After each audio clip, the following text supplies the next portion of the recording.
ਕਲਮਾਂ ਦੇ ਕਾਫਲੇ ਪ੍ਰੋਗਰਾਮ 'ਚ ਸਵਾਗਤ ਹੈ ਜੀ।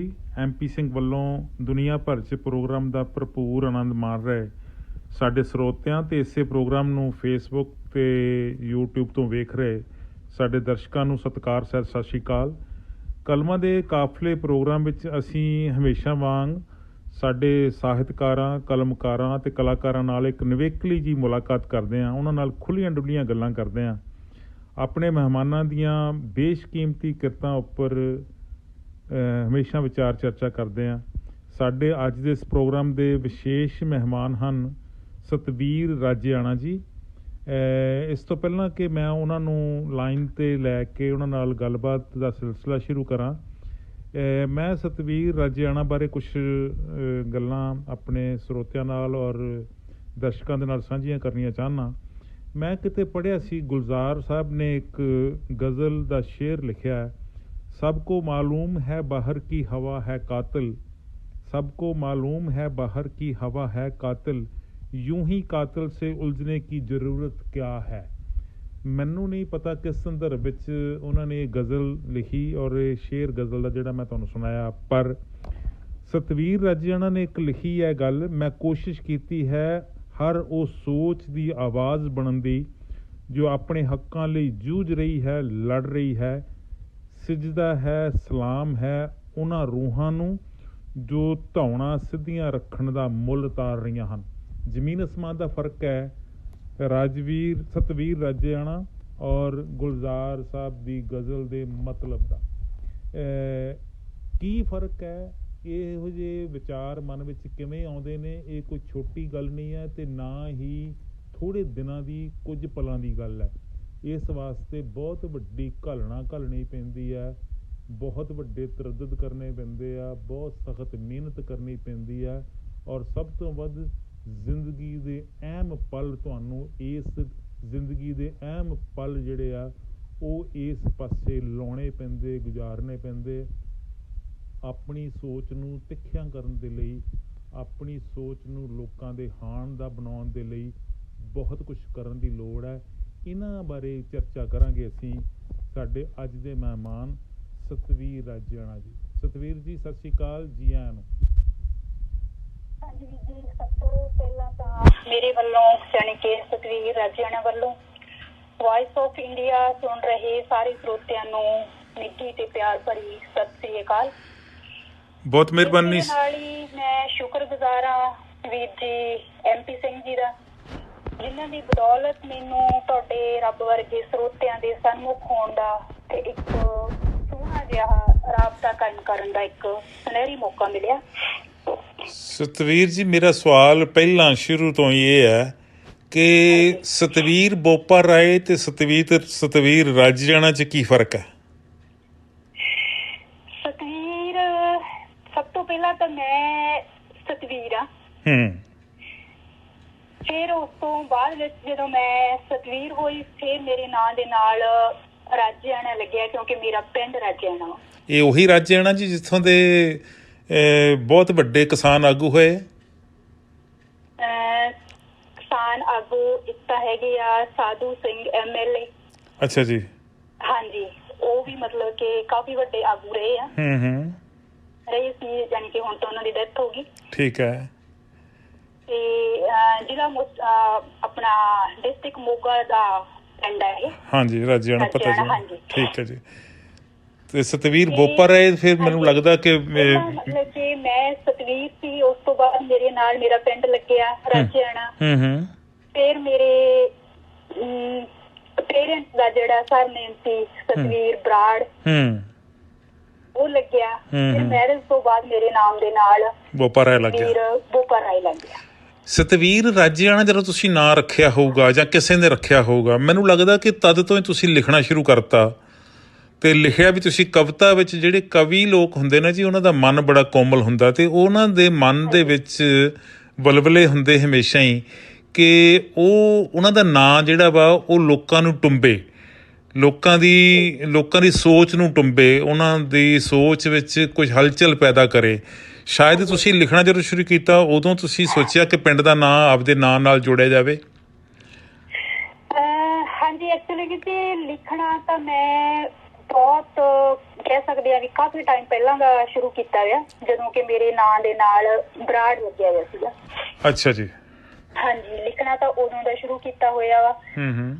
ਤੇ ਫਿਰ ਉਸ ਤੋਂ ਬਾਅਦ ਜਿਵੇਂ ਤੁਹਾਨੂੰ ਦੱਸਿਆ ਵੀ ਮੈਰਿਜ ਤੋਂ ਬਾਅਦ ਬੋਪਾ ਰਾਏ ਲੱਗ ਗਿਆ। ਪਰ ਮੈਨੂੰ ਮਤਲਬ ਕਿ ਇਹ ਇੱਕ ਅੰਦਰ ਮੇਰੇ ਇੱਕ ਖਿੱਚ ਰਹੀ ਆ ਕਿ ਕਿਉਂ ਨਾ ਮੈਂ ਆਪਣੇ ਨਾਂ ਦੇ ਨਾਲ ਆਪਣੇ ਪਿੰਡ ਦਾ ਨਾਂ ਲਾਵਾਂ, ਕਿਉਂਕਿ ਮੇਰੀ ਇੱਕ ਪਹਿਚਾਣ ਬਣੀ ਹੈ। ਵਾਹ, ਖੂਬ। ਇਹ ਤੁਸੀਂ ਕਦੋਂ ਲਿਖਣਾ ਸ਼ੁਰੂ ਕੀਤਾ ਜੀ ਸਤਵੀਰ ਜੀ? ਹਾਂਜੀ, ਮੈਂ ਵੀ ਜੀ ਲਿਖਣਾ ਤਾਂ ਮੈਂ ਤੁਹਾਨੂੰ ਦੱਸਦੀ ਹਾਂ ਕਿ ਮੈਂ ਲਿਖਣਾ ਸ਼ੁਰੂ ਕੀਤਾ ਸਕੂਲ ਟਾਈਮ ਤੋਂ। ਸਕੂਲ ਟਾਈਮ ਤੋਂ ਛੋਟੇ ਤੇ ਘਰ ਵਿੱਚ ਘਰ 'ਚ ਇਹੋ ਜਿਹਾ ਮਾਹੌਲ ਸੀ ਕੋਈ ਤੁਹਾਡੇ? ਹਾਂਜੀ, ਪਰਿਵਾਰਕ ਕੋਈ ਮਾਹੌਲ ਸੀ ਇਸ ਤਰੀਕੇ ਦਾ? ਤੁਹਾਡੇ ਪਿਤਾ ਜੀ, ਭੈਣ ਭਰਾ, ਮਾਤਾ ਜੀ ਜਾਂ ਹੋਰ ਕੋਈ ਆਲੇ ਦੁਆਲੇ ਇਹੋ ਜਿਹਾ ਮਾਹੌਲ ਸੀ ਜਿਹਨੇ ਤੁਹਾਨੂੰ ਪ੍ਰੇਰਨਾ ਦਿੱਤੀ ਕਿ ਤੁਸੀਂ ਵੀ ਲਿਖੋ? ਹਾਂਜੀ, ਜਿਵੇਂ ਮੇਰੀ ਫੈਮਿਲੀ ਬਹੁਤੀ ਵੱਡੀ ਨਹੀਂ ਹੈਗੀ, ਮੇਰੇ ਪੇਰੈਂਟਸ ਨੇ ਤੇ ਮੇਰੇ ਇੱਕ ਸਿਸਟਰ ਨੇ ਵੱਡੇ ਫੈਮਿਲੀ ਦੇ ਵਿੱਚ। ਅੱਛਾ ਜੀ। ਤੇ ਅਕਸਰ ਹੀ ਮਤਲਬ ਕਿ ਸਾਡੇ ਘਰ ਦਾ ਮਾਹੌਲ ਜਿਵੇਂ ਪੜ੍ਹਨ ਲਿਖਣ ਵਾਲੇ ਰਿਹਾ, ਕਿਉਂਕਿ ਮੇਰੇ ਮਦਰ ਨੂੰ ਕਾਫੀ ਸ਼ੌਂਕ ਸੀਗਾ। Very good. ਉਹਨਾਂ ਨੂੰ ਆਪ ਵੀ ਪੜ੍ਹਨ ਦਾ ਸ਼ੌਂਕ ਸੀਗਾ ਤੇ ਉਹਨਾਂ ਨੂੰ ਇਹ ਵੀ ਸ਼ੌਂਕ ਸੀਗਾ, ਇਹ ਤਮੰਨਾ ਵੀ ਸੀ ਉਹਨਾਂ ਦੀ ਕਿ ਮੇਰੀਆਂ ਬੱਚੀਆਂ ਪੜ੍ਹ ਲਿਖ ਜਾਣ ਤੇ ਇੱਕ ਚੰਗੇ ਮੁਕਾਮ ਤੇ ਜਾਣ। ਬਹੁਤ ਖੂਬ, ਬਹੁਤ ਖੂਬ। ਹਰ ਇੱਕ ਪੇਰੈਂਟਸ ਦੀ ਤਮੰਨਾ ਹੁੰਦੀ ਹੋਈ ਹੈ। ਠੀਕ ਹੈ ਜੀ। ਤੇ ਉਹ ਹਮੇਸ਼ਾ ਸਾਨੂੰ ਮਤਲਬ ਕਿ ਲਾ ਕੇ ਰੱਖਦੇ ਸੀ ਕਿ ਇਸ ਚੀਜ਼ ਦੇ ਵਿੱਚ ਕਿ ਅਸੀਂ ਪੜ੍ਹੀਏ, ਕੁਛ ਵੀ ਪੜ੍ਹੀਏ, ਜਿਵੇਂ ਸਟੱਡੀ ਕਰਨੀ ਆ, ਸਕੂਲ ਦੀ ਸਟੱਡੀ ਕਰਨੀ ਆ ਜਾਂ ਸਾਹਿਤ ਨਾਲ ਰਿਲੇਟਡ ਕੁਛ ਵੀ ਪੜ੍ਹਨਾ ਵਾ, ਉਹ ਹਮੇਸ਼ਾ ਸਾਡੀ ਰੁਚੀ ਬਣਾ ਕੇ ਰੱਖਦੇ ਸੀ ਇਹਨਾਂ ਚੀਜ਼ਾਂ ਦੇ ਵਿੱਚ। ਠੀਕ ਹੈ ਜੀ।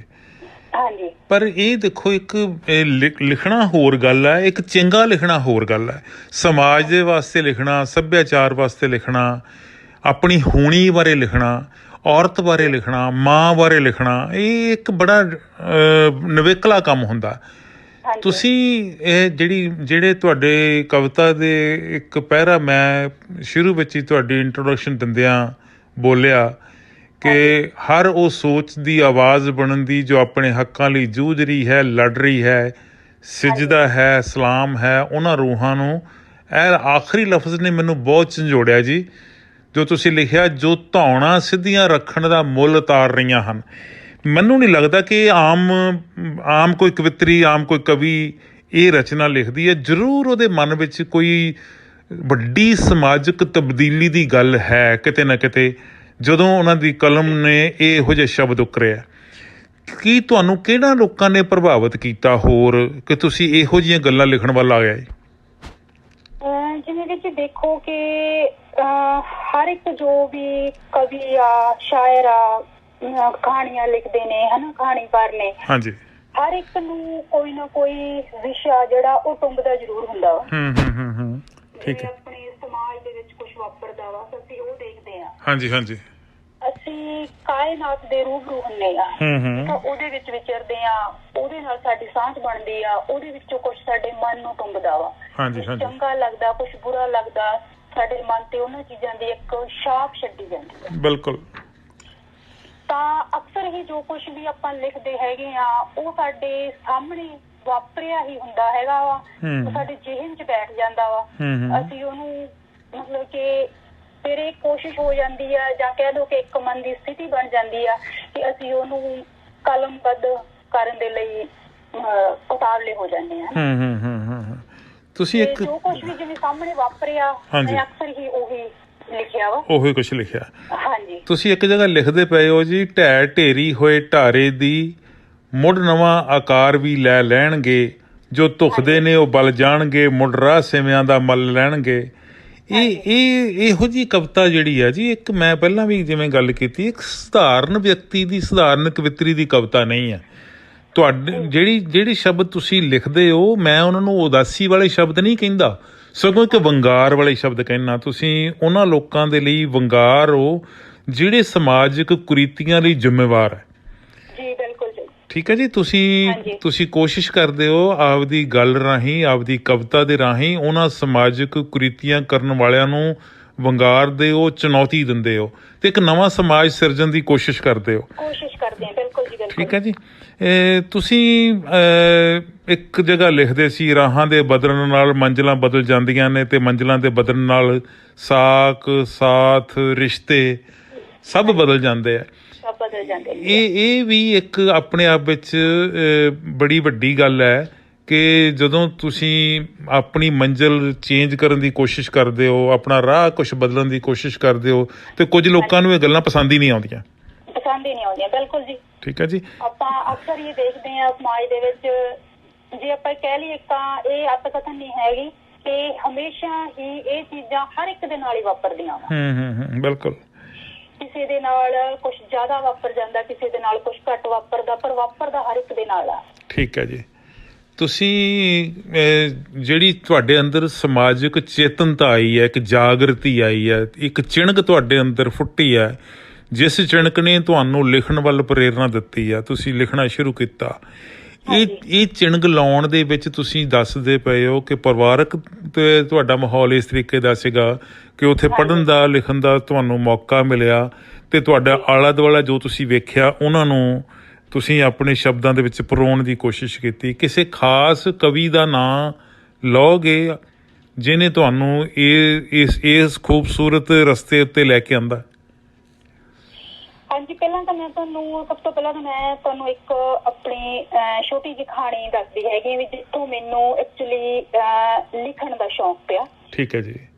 ਹਾਂਜੀ, ਜਿਵੇਂ ਤੁਹਾਨੂੰ ਵੀ ਪਤਾ ਹੀ ਆ ਵੀ ਆਪਾਂ ਜਦੋਂ ਸਕੂਲ ਦੇ ਵਿੱਚ ਪੜ੍ਹਦੇ ਹੁੰਦੇ ਆ ਨਾ, ਤਾਂ ਜਿਹੜਾ ਆਪਣਾ ਹੈਡ ਮਾਸਟਰ ਸਾਹਿਬ ਹੁੰਦੇ ਆ, ਉਹਨਾਂ ਦੇ ਬਾਹਰ ਗੇਟ ਤੇ, ਉਹਨਾਂ ਦੇ ਆਫਿਸ ਦੇ ਗੇਟ ਦੇ ਬਾਹਰ ਇੱਕ ਬਲੈਕ ਬੋਰਡ ਹੁੰਦਾ ਵਾ। ਹਾਂਜੀ, ਤੁਹਾਡੇ ਵੀ ਜੇਬ ਚ ਹੋਊਗੀ। ਬਿਲਕੁਲ ਬਿਲਕੁਲ ਜੀ, ਬਿਲਕੁਲ। ਇੱਕ ਬਲੈਕ ਬੋਰਡ ਹੁੰਦਾ ਤੇ ਉਹ ਬਲੈਕ ਬੋਰਡ ਦੇ ਉੱਤੇ ਆਪਾਂ ਇੱਕ ਅੱਜ ਦਾ ਵਿਚਾਰ ਲਿਖਿਆ ਜਾਂਦਾ ਹੁੰਦਾ। ਹਾਂਜੀ ਹਾਂਜੀ, ਜਾਂ ਸੂਚਨਾਵਾਂ ਹੁੰਦੀਆਂ। ਹਾਂਜੀ ਹਾਂਜੀ, ਉਹਦੇ ਥੱਲੇ ਮਤਲਬ ਕਿ ਕੁਛ ਲਿਖਿਆ ਜਾਂਦਾ ਸੀਗਾ, ਸੋਹਣੀ ਚੀਜ਼। ਠੀਕ ਹੈ ਜੀ, ਠੀਕ ਹੈ। ਤਾਂ ਉਹ ਕੀ ਹੁੰਦਾ ਸੀਗਾ ਕਿ ਜਿਵੇਂ ਸਾਰੀਆਂ ਕਲਾਸਾਂ ਦੀ ਡਿਊਟੀ ਹੁੰਦੀ ਸੀ ਵੀ ਜਿਵੇਂ ਹਰ ਕੋਈ ਕਲਾਸ ਦੇ ਵਿੱਚੋਂ ਕੁਛ ਕਰ ਸਕਦਾ ਸੀਗਾ, ਜਿਹਨੂੰ ਕੋਈ ਸ਼ੌਂਕ ਹੁੰਦਾ ਸੀਗਾ, ਤਾਂ ਉਹ ਬੱਚਾ ਜਾ ਕੇ ਉਹਦੇ ਤੇ ਲਿਖਦਾ ਹੁੰਦਾ ਸੀਗਾ। ਠੀਕ ਹੈ ਜੀ। ਤੇ ਤਕਰੀਬਨ ਇੱਕ ਹਫ਼ਤੇ ਪਿੱਛੋਂ ਮੇਰੀ ਕਲਾਸ ਦੀ ਵਾਰੀ ਆਉਂਦੀ ਸੀ, ਤਾਂ ਉਹ ਲਿਖਣ ਦਾ, ਅੱਜ ਦਾ ਵਿਚਾਰ ਲਿਖਣ ਦਾ ਜ਼ਿੰਮਾ ਮੇਰੇ ਹਿੱਸੇ ਹੀ ਆਉਂਦਾ ਸੀਗਾ। Very good. ਤਾਂ ਉਹ ਵਿਚਾਰ ਲਿਖਣ ਦੇ ਲਈ ਮੈਂ ਕੀ ਕਰਦੀ ਹੁੰਦੀ ਸੀ ਵੀ ਮੈਂ ਕਿਤਾਬਾਂ ਪੜ੍ਹਨੀਆਂ, ਨਿਊਜ਼ ਪੇਪਰ ਪੜ੍ਹਨੇ ਆ ਨਾ, ਵੀ ਉਹਨਾਂ ਵਿੱਚੋਂ ਜੋ ਵੀ ਚੰਗੀਆਂ ਗੱਲਾਂ ਮਨ ਨੂੰ ਲੱਗਣੀਆਂ, ਫਿਰ ਮੈਂ ਉਹ ਕਾਪੀ ਦੇ ਉੱਪਰ ਲਿਖਣੀਆਂ। ਠੀਕ ਹੈ ਜੀ। ਕਾਪੀ ਦੇ ਉੱਪਰ ਲਿਖਣੀਆਂ, ਫਿਰ ਉਹਨਾਂ ਵਿੱਚੋਂ ਜਦੋਂ ਵੀ ਮੇਰੀ ਵਾਰੀ ਆਉਣੀ ਮੈਂ ਕੱਢਣਾ ਤੇ ਉਹਦੇ ਉੱਪਰ ਲਿਖ ਕੇ ਆਉਣਾ ਬਲੈਕ ਬੋਰਡ ਦੇ। ਯਾਨੀ ਕਿ ਪਹਿਲੀ ਚਿਣਗ ਮੈਨੂੰ ਇੱਥੋਂ ਹੀ ਲੱਗੀ ਵੀ ਉਹਨਾਂ ਚੀਜ਼ਾਂ ਨੂੰ ਪੜ੍ਹਨਾ, ਫਿਰ ਉਹਨਾਂ ਵਿੱਚੋਂ ਲਿਖਣਾ, ਹਨਾ, ਤੇ ਚੂਜ਼ ਕਰਕੇ ਫਿਰ ਉੱਥੇ ਲਿਖਣਾ। Very good. ਹਾਂਜੀ। ਤੇ ਪਹਿਲਾਂ ਤਾਂ ਜਾਣੀ ਕਿ ਇਹ ਲੱਗਦਾ ਹੁੰਦਾ ਸੀਗਾ ਵੀ ਇਹ ਇੱਕ ਜ਼ਿੰਮੇਵਾਰੀ ਆ। ਹਾਂਜੀ ਹਾਂਜੀ, ਵੀ ਮੈਂ ਕਰਨਾ ਹੁੰਦਾ ਸੀਗਾ, ਹਫ਼ਤੇ ਬਾਅਦ ਮੈਂ ਇਹ ਕੰਮ ਕਰਨਾ ਹੁੰਦਾ ਸੀਗਾ। ਠੀਕ ਹੈ। ਹੌਲੀ ਹੌਲੀ ਜਦੋਂ ਜਿਵੇਂ ਵੀ ਰੁਝਾਨ ਵੱਧਦਾ ਗਿਆ ਜਾਣੀ ਕਿ ਪੜ੍ਹਨ ਵੱਲ ਨਾ, ਤਾਂ ਹੌਲੀ ਹੌਲੀ ਵੀ ਆਪਾਂ ਕਹਿ ਸਕਦੇ ਹਾਂ ਵੀ ਇਹ ਜ਼ਿੰਮੇਵਾਰੀ ਲਈ ਸ਼ੌਂਕ ਬਣ ਗਈ। ਠੀਕ ਹੈ ਜੀ। ਸ਼ੌਂਕ ਬਣ ਗਈ ਤਾਂ ਆਪਾਂ ਅੱਗੇ ਜੇ ਇਸ ਚੀਜ਼ ਨੂੰ ਮੈਂ ਵਧਾਉਂਦੀ ਗਈ, ਸ਼ੌਂਕ ਨੂੰ ਵੱਧਦਾ ਗਿਆ ਮੇਰਾ ਸ਼ੌਂਕ, ਤਾਂ ਇਹ ਸ਼ੌਂਕ ਹੌਲੀ ਹੌਲੀ ਇੱਕ ਆਦਤ ਬਣ ਗਿਆ।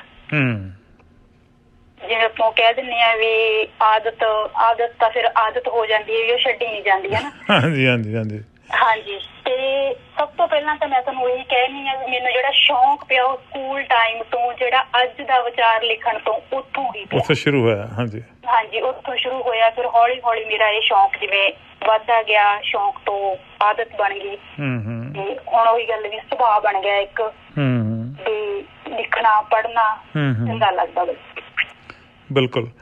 ਹਾਂਜੀ। ਕਿਸੇ ਕਵੀ ਨੇ ਵੀ ਤੁਹਾਨੂੰ ਪ੍ਰੇਰਨਾ ਦਿੱਤੀ? ਤੁਸੀਂ ਕਿਤਾਬਾਂ ਪੜ੍ਹੀਆਂ ਹੋਣਗੀਆਂ, ਹੋਰਾਂ ਕਵੀਆਂ ਦੀਆਂ, ਕਵਿਤਰੀਆਂ ਦੀਆਂ ਕਿਤਾਬਾਂ ਪੜ੍ਹੀਆਂ ਹੋਣਗੀਆਂ, ਉਹਨਾਂ ਦੀ ਸ਼ਾਇਰੀ ਪੜ੍ਹੀ ਹੋਊਗੀ। ਮੈਂ ਤਕਰੀਬਨ ਬਹੁਤ ਸਾਰੀਆਂ ਕਿਤਾਬਾਂ ਪੜ੍ਹੀਆਂ ਵਾ। ਮੈਂ ਕਹਿ ਸਕਦੀ ਹਾਂ ਵੀ ਮੈਂ ਆਲਮੋਸਟ ਵੀ ਸਾਰੇ ਹੀ ਕਵੀਆਂ ਨੂੰ, ਲੇਖਕਾਂ ਨੂੰ ਪੜ੍ਹਿਆ ਵਾ। ਹਾਂਜੀ ਹਾਂਜੀ। ਜਿਵੇਂ ਸਭ ਤੋਂ ਹਰਮਨ ਪਿਆਰੇ ਮੇਰੇ ਕਵੀ ਰਹੇ ਹੈਗੇ ਆ ਸ਼ਿਵ ਕੁਮਾਰ ਬਟਾਲਵੀ ਜੀ। ਬਹੁਤ ਖੂਬ। ਤੇ ਅਮ੍ਰਿਤਾ ਪ੍ਰੀਤਮ। ਅੱਛਾ ਜੀ, ਠੀਕ ਹੈ ਠੀਕ ਹੈ। ਇਹਨਾਂ ਨੂੰ ਮੈਂ ਬਹੁਤ ਡੂੰਘਾਈ ਨਾਲ ਪੜ੍ਹਿਆ ਵਾ। ਤੇ ਇੱਕ ਆਪਣੇ ਲੇਖਕ ਨੇ ਅਜੀਤ ਕੌਰ ਜੀ। ਅਜੀਤ ਕੌਰ, ਠੀਕ ਹੈ। ਉਹਨਾਂ ਨੂੰ ਮੈਂ ਬਹੁਤ ਪੜ੍ਹਿਆ ਵਾ। ਠੀਕ ਹੈ। ਕੋਟਵਾਣਾ ਨੂੰ ਮੈਂ ਬਹੁਤ ਪੜ੍ਹਿਆ ਵਾ। ਠੀਕ ਹੈ ਠੀਕ ਹੈ ਠੀਕ ਹੈ। ਹਾਂਜੀ, ਫੈਜ਼, ਉਹਨਾਂ ਦੀਆਂ ਬੁੱਕਸ ਮੈਂ ਬਹੁਤ ਪੜ੍ਹੀਆਂ ਨੇ।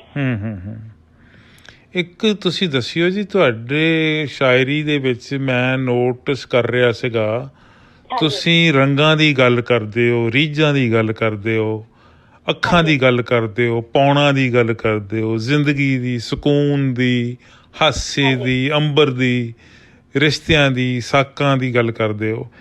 ਇਹ ਸਾਰਾ ਕੁਝ ਤੁਸੀਂ ਜਿੱਦਾਂ ਕਹਿੰਦੇ ਹੁੰਦੇ ਨਾ ਹੰਢਾਇਆ ਵਾ ਆਪਣੇ ਆਪ ਉੱਤੇ, ਜਾਂ ਤੁਹਾਨੂੰ ਲੱਗਾ ਕਿ ਇਹ ਸ਼ਬਦ ਜਿਹੜੇ ਹੈਗੇ ਆ ਸਾਡੇ ਸਮਾਜ ਦੇ ਵਿੱਚੋਂ ਕਿਤੇ ਮਨਫੀ ਨਾ ਹੋ ਜਾਣ ਤੇ ਉਹਨਾਂ ਨੂੰ ਤੁਸੀਂ ਆਪਦੀਆਂ ਕਵਿਤਾਵਾਂ ਵਿੱਚ ਰੰਗ ਲਿਆ ਜਾਂ ਕਵਿਤਾਵਾਂ ਦਾ ਅੰਗ ਬਣਾ ਲਿਆ, ਕਿ ਜਾਂ ਤੁਹਾਨੂੰ ਇਹ ਕਿਤੇ ਨਾ ਕਿਤੇ ਕੋਈ ਚੰਗਾ ਜਾਂ ਮਾੜਾ ਤਜਰਬਾ ਹੋਇਆ? ਦੇਖੋ ਵੀਰ ਜੀ, ਪਹਿਲੀ ਗੱਲ ਤਾਂ ਇਹ ਹੈਗੀ ਹੈ ਵੀ ਬਹੁਤ ਸਾਰੇ ਐਸੇ ਰੰਗ ਆ ਜ਼ਿੰਦਗੀ ਦੇ ਜਿਹੜੇ ਅਲੋਪ ਹੁੰਦੇ ਜਾ ਰਹੇ ਆ।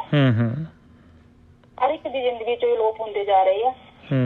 ਤਾਂ ਤੁਸੀਂ ਦੇਖਦੇ ਆ ਕਿ ਜਿਵੇਂ ਕਵੀ ਆ, ਸ਼ਾਇਰ ਆ, ਲੇਖਕ ਆ, ਕੋਈ ਵੀ ਹੈਗੇ ਆ, ਵੀ ਉਹਨਾਂ ਨੂੰ ਇਹ ਲੱਗਦਾ ਹੁੰਦਾ ਹੈਗਾ ਕਿ ਅਸੀਂ ਉਹਨਾਂ ਚੀਜ਼ਾਂ ਨੂੰ ਇੱਕ ਤਹਿਬੱਧ, ਇੱਕ ਕਲਮਬੱਧ ਕਰਕੇ ਰੱਖੀਏ ਤਾਂ ਕਿ ਉਹ ਚੀਜ਼ਾਂ ਅਲੋਪ ਨਾ ਹੋ ਜਾਣ, ਆਉਣ ਵਾਲੇ ਵਿਰਸੇ ਵਾਸਤੇ ਸੰਭਾਲ ਕੇ ਰੱਖੀਏ ਨਾ।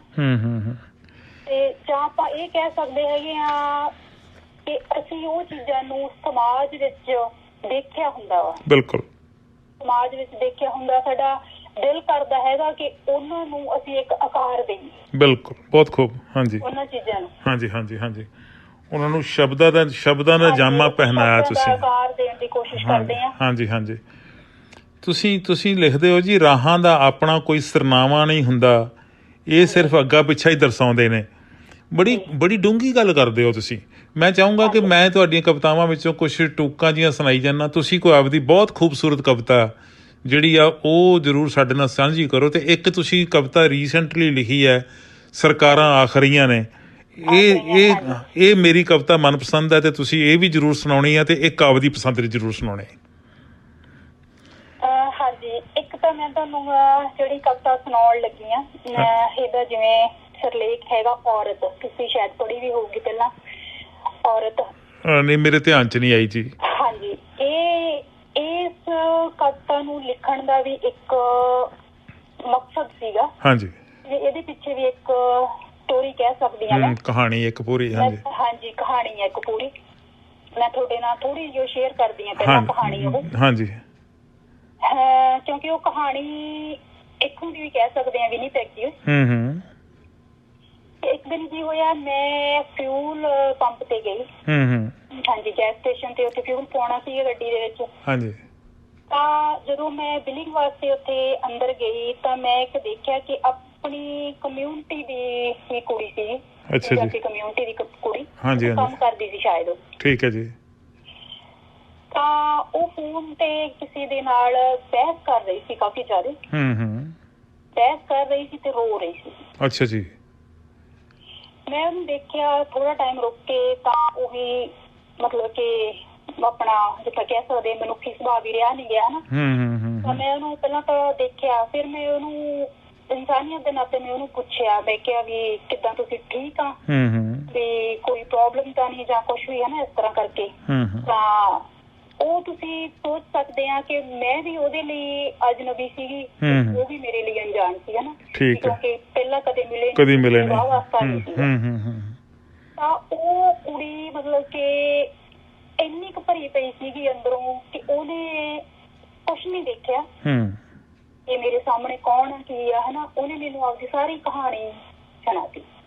ਅੱਛਾ ਜੀ, ਠੀਕ। ਮੈਨੂੰ ਉਹਦੀ ਕਹਾਣੀ ਸੁਣ ਕੇ ਇੰਨਾ ਮੇਰੇ ਮਨ ਨੂੰ ਤਕਲੀਫ਼ ਲੱਗੀ, ਮਨ ਮਤਲਬ ਕਿ ਝੰਜੋੜਿਆ ਗਿਆ ਵੀ ਅੱਜ ਵੀ ਸਾਡੇ ਸਮਾਜ ਦੇ ਵਿੱਚ ਇਹੋ ਜਿਹੇ ਹਾਲਾਤਾਂ ਦੇ ਵਿੱਚੋਂ ਅਕਸਰ ਹੀ ਕੁੜੀਆਂ ਗੁਜ਼ਰਦੀਆਂ।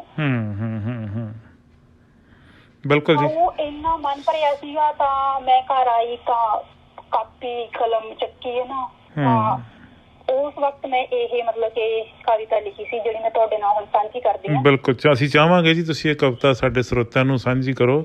ਇੱਕ ਗੱਲ ਦੀ ਮੈਂ ਗੁਸਤਾਖੀ ਚਾਹੁੰਦਾ ਜੀ, ਮਾਫੀ ਚਾਹੁੰਦਾ। ਉਹ ਇਹ ਹੈ ਕਿ ਮੈਂ ਸ਼ਾਇਦ ਇਹ ਗੱਲ ਸ਼ੇਅਰ ਕਰਦਾ ਅਖੀਰ ਤੇ ਜਾ ਕੇ ਪ੍ਰੋਗਰਾਮ ਦੇ ਵਿੱਚ ਕਿ ਇਹ ਸਤਵੀਰ ਰਾਜਿਆਣਾ ਸਾਡੇ ਸ਼ਹਿਰ ਦੀ ਸ਼ਾਇਰਾ ਹੈ, ਵਿਨੀਪੈਗ ਦਾ ਮਾਣ ਹੈ। ਤੁਸੀਂ ਕਿ ਇਹ ਕਹਾਣੀ ਸੁਣਾਉਣ ਲੱਗਿਆ ਵਿਨੀਪੈਗ ਦਾ ਜ਼ਿਕਰ ਕੀਤਾ ਤੇ ਫਿਰ ਮੈਨੂੰ ਹੁਣੇ ਹੀ ਆਪਦੇ ਸਰੋਤਿਆਂ ਨੂੰ ਔਰ ਦਰਸ਼ਕਾਂ ਨੂੰ ਦੱਸਣਾ ਪੈ ਗਿਆ ਕਿ ਸਤਵੀਰ ਰਾਜੇਆਣਾ, ਸਤਵੀਰ ਬੋਪਾ ਰਾਏ, ਸਤਵੀਰ ਬਰਾੜ ਤਿੰਨਾਂ ਇੱਕੋ ਨਾਂ ਸ਼ਾਇਰਾਨਾ ਜਿਹੜਾ ਸ਼ਾਇਰੀ ਦੇ ਤੌਰ 'ਤੇ ਨਾਂ ਵਰਤਦੀ ਸਤਵੀਰ, ਉਹ ਸਤਵੀਰ ਰਾਜੇਆਣਾ ਅਤੇ ਉਹ ਸਾਡੇ ਵਿਨੀਪੈਗ ਦੀ ਵਸਨੀਕ ਹੈ, ਇੱਥੇ ਰਹਿੰਦੀ ਹੈ, ਇੱਥੇ ਉਹਦੀ ਜ਼ਿੰਦਗੀ ਦੀ ਇੱਥੇ ਕਰਮ ਭੂਮੀ ਆ ਉਹਦੀ, ਇੱਥੇ ਉਹਦਾ ਪਰਿਵਾਰ ਹੈ ਅਤੇ ਪਰਿਵਾਰ ਬਾਰੇ ਬਾਅਦ 'ਚ ਗੱਲਾਂ ਕਰਾਂਗੇ। ਆਓ ਪਹਿਲਾਂ ਉਹਨਾਂ ਤੋਂ ਕਵਿਤਾ ਸੁਣੀਏ। ਹਾਂਜੀ, ਮੈਂ ਤੁਹਾਡੇ ਨਾਲ ਸ਼ੇਅਰ ਕਰਨ ਲੱਗੀ ਹਾਂ ਜੀ। ਮੇਰੀ ਕਵਿਤਾ ਦਾ ਸ਼ੀਰਸ਼ਕ ਹੈਗਾ ਜੀ ਔਰਤ। ਮੈਂ ਔਰਤ ਹਾਂ, ਮੈਨੂੰ ਹਾੜਾ ਲੋਕੋ ਔਰਤ ਰਹਿਣ ਦਿਓ। ਵਾਓ। ਮੈਂ ਔਰਤ ਹਾਂ, ਹਾੜਾ ਲੋਕੋ ਮੈਨੂੰ ਔਰਤ ਰਹਿਣ ਦਿਓ। ਔਰਤ ਰਹਿਣ ਦਿਓ। ਮੈਂ ਔਰਤ ਹਾਂ, ਮੈਨੂੰ ਹਾੜਾ ਲੋਕੋ ਔਰਤ ਰਹਿਣ ਦਿਓ। ਜੇ ਕਹਿੰਦੇ ਗੰਗਾ ਵਰਗੀ ਹਾਂ, ਜੇ ਕਹਿੰਦੇ ਗੰਗਾ ਵਰਗੀ ਹਾਂ ਤਾਂ ਮੈਨੂੰ ਸਿੱਧੀ ਰਹਿਣ ਦਿਓ। ਬਹੁਤ ਖੂਬ, ਬਹੁਤ ਖੂਬ। ਜੇ ਕਹਿੰਦੇ ਗੰਗਾ ਵਰਗੀ ਹਾਂ ਤਾਂ ਮੈਨੂੰ ਸਿੱਧੀ ਰਹਿਣ, ਮੈਨੂੰ ਸਿੱਧੀ ਰਹਿਣ ਦਿਓ। ਬਹੁਤ ਖੂਬ। ਜੇ ਚੁੱਪ ਬੈਠੀ ਤਾਂ ਆਦਮ ਜਾਤੋਂ ਪਸ਼ੂ ਬਣਾ ਦਿੱਤਾ। ਜੇ ਚੁੱਪ ਬੈਠੀ ਤਾਂ ਆਦਮ ਜਾਤੋਂ ਪਸ਼ੂ ਬਣਾ ਦਿੱਤਾ। ਤੂੰ ਨਾ ਗਊਆਂ ਦਾ ਮੇਰੇ ਨਾਂ ਦੇ ਨਾਲ ਸਜਾ ਦਿੱਤਾ। ਬਹੁਤ ਖੂਬ, ਬਹੁਤ ਖੂਬ, ਬਹੁਤ ਖੂਬ। ਦੁਬਾਰਾ ਦੁਹਰਾਓ ਜੀ। ਜੇ ਚੁੱਪ ਬੈਠੀ ਤਾਂ ਆਦਮ ਜਾਤੋਂ ਪਸ਼ੂ ਬਣਾ ਦਿੱਤਾ। ਤੂੰ ਨਾ ਗਊਆਂ ਦਾ ਮੇਰੇ ਨਾਂ ਦੇ ਨਾਲ ਸਜਾ ਦਿੱਤਾ। ਵਾਹ ਜੀ ਵਾਹ, ਬਹੁਤ ਖੂਬ। ਬੜੀ ਡੂੰਘੀ ਗੱਲ। ਆਪਾਂ ਅਕਸਰ ਹੀ ਸੁਣਦੇ ਆ ਲੋਕਾਂ ਤੋਂ ਕਹਿੰਦੇ ਵੀ ਇਹ ਤਾਂ ਬੋਲਦੀ ਨਹੀਂ, ਗਊਆਂ ਵਰਗੀ ਆ। ਹਾਂਜੀ, ਗਊਆਂ ਵਰਗੀ। ਬਿਲਕੁਲ। ਹਾਂਜੀ, ਬਿਲਕੁਲ ਬਿਲਕੁਲ। ਜੇ ਬੋਲ ਪਈ ਤਾਂ ਜਾਤੋਂ ਤੂੰ ਬਦਜਾਤ ਬਣਾ ਦਿੱਤਾ। ਬਹੁਤ ਕਰਾਰੀ, ਬਹੁਤ ਤਿੱਖੀ ਚੋਟ ਤੁਸੀਂ ਕੀਤੀ ਸਮਾਜ ਤੇ। ਤੂੰ ਬਦਜਾਤ ਬਣਾ ਦਿੱਤਾ। ਤੂੰ ਬਦ ਚੱਲਣੀ ਦਾ ਧੱਬਾ ਵੀ ਮੇਰੇ ਮੱਥੇ ਲਾ ਦਿੱਤਾ। ਬਹੁਤ ਖੂਬ, ਬੜੀ ਬੜੀ ਬੜੀ ਡੂੰਘੀ ਗੱਲ ਤੁਸੀਂ ਕੀਤੀ ਹੈ। ਬਦ ਚੱਲਣੀ ਦਾ ਧੱਬਾ ਵੀ ਮੇਰੇ ਮੱਥੇ ਲਾ ਦਿੱਤਾ। ਮੱਥੇ ਲਾ ਦਿੱਤਾ। ਕਦੇ ਕਹਿ ਕੇ ਦੇਵੀ ਦੇਵੀ ਸਿਰ ਤੇ ਤਾਜ ਪਵਾ ਦਿੱਤਾ। ਕਦੇ ਕਹਿ ਕੇ ਦੇਵੀ ਦੇਵੀ ਸਿਰ ਤੇ ਤਾਜ ਪਵਾ ਦਿੱਤਾ। ਮੂਰਤ ਜਿਹੀ ਬਣਾ ਕੇ ਕੁੱਲ ਨੂੰ ਪੂਜਣ ਲਾ ਦਿੱਤਾ। ਬਹੁਤ ਖੂਬ, ਬਹੁਤ ਖੂਬ, ਬਹੁਤ ਖੂਬ। ਇਹ ਜਿਹੜਾ ਸਾਡੇ ਸਮਾਜ ਦਾ ਕਰੂਪ ਚਿਹਰਾ ਨਾ ਜੀ, ਤੁਸੀਂ ਉਹਦੇ ਤੇ ਚੋਟ ਕਰਦੇ ਪਏ ਹੋ। ਬਹੁਤ ਖੂਬ ਹੈ। ਹਾਂਜੀ। ਕਦੇ ਗੁਲਾਮੀ ਵਾਲਾ ਗਹਿਣਾ ਪੈਰੀ ਪਾ ਦਿੱਤਾ। ਹਾਂਜੀ। ਕਦੇ ਗੁਲਾਮੀ ਵਾਲਾ ਗਹਿਣਾ ਪੈਰੀ ਪਾ ਦਿੱਤਾ। ਕਦੇ ਪੈਰ ਦੀ ਜੁੱਤੀ ਆਖ ਕੇ ਵੇ ਕਿਸੇ ਖੂੰਜੇ ਲਾ ਦਿੱਤਾ। ਓ ਮਾਈ ਗॉड, ਬਹੁਤ ਹੀ ਡੂੰਘੀ ਗੱਲ, ਬੜੀ ਤਿੱਖੀ ਚੋਟ ਹੈ ਸਮਾਜ ਤੇ। ਜੀ ਹਾਂਜੀ। ਕਦੇ ਆਪਣੇ ਨਿੱਜ ਲਈ ਸੀ ਮੈਨੂੰ ਤੂੰ ਦਾਅ ਤੇ ਲਾ ਦਿੱਤਾ। ਕਦੇ ਆਪਣੇ ਨਿੱਜ ਲਈ ਸੀ ਮੈਨੂੰ ਤੂੰ ਦਾਅ ਤੇ ਲਾ ਦਿੱਤਾ। ਕਦੇ ਸਮਝ ਕੇ ਖੋਟਾ ਸਿੱਕਾ ਤੂੰ ਗੱਲੇ ਵਿੱਚ ਪਾ ਦਿੱਤਾ। ਓ ਮਾਈ ਗॉड। ਹਾਂਜੀ ਹਾਂਜੀ। ਕਦੇ ਸਮਝ ਕੇ ਖੋਟਾ ਸਿੱਕਾ ਤੂੰ ਗੱਲੇ ਵਿੱਚ ਪਾ ਦਿੱਤਾ। ਗੱਲੇ ਵਿੱਚ ਪਾ ਦਿੱਤਾ। ਤੂੰ ਮੇਰੇ ਸੁਪਨੇ ਸੱਧਰਾਂ ਨੂੰ ਇੱਕ ਰਸਮ ਬਣਾ ਦਿੱਤਾ। ਤੂੰ ਮੇਰੇ ਸੁਪਨੇ ਸੱਧਰਾਂ ਨੂੰ ਇੱਕ ਰਸਮ ਬਣਾ ਦਿੱਤਾ। ਫਰਜ਼ ਆ ਤੇਰੇ ਕਹਿ ਕੇ ਸਭ ਕੁਝ ਪੱਲੇ ਪਾ ਦਿੱਤਾ। ਵਾਓ ਵਾਓ ਵਾਓ, ਬਹੁਤ ਖੂਬ। ਉਹ ਹਾੜਾ ਮੇਰੇ ਵਰਗਾ ਮੇਰਾ ਆਪਾ ਰਹਿਣ ਦਿਓ। ਉਹ ਹਾੜਾ ਮੇਰੇ ਵਰਗਾ ਮੇਰਾ ਆਪਾ ਰਹਿਣ ਦਿਓ। ਜੇ ਕਹਿੰਦੇ ਗੰਗਾ ਵਰਗੀ ਹਾਂ ਮੈਨੂੰ ਸਿੱਧੀ ਰਹਿਣ ਦਿਓ। ਬਹੁਤ ਖੂਬ, ਬਹੁਤ ਬੜਾ ਤਰਲਾ। ਮੈਨੂੰ ਹਾੜਾ ਲੋਕੋ ਔਰਤ ਰਹਿਣ ਦਿਓ।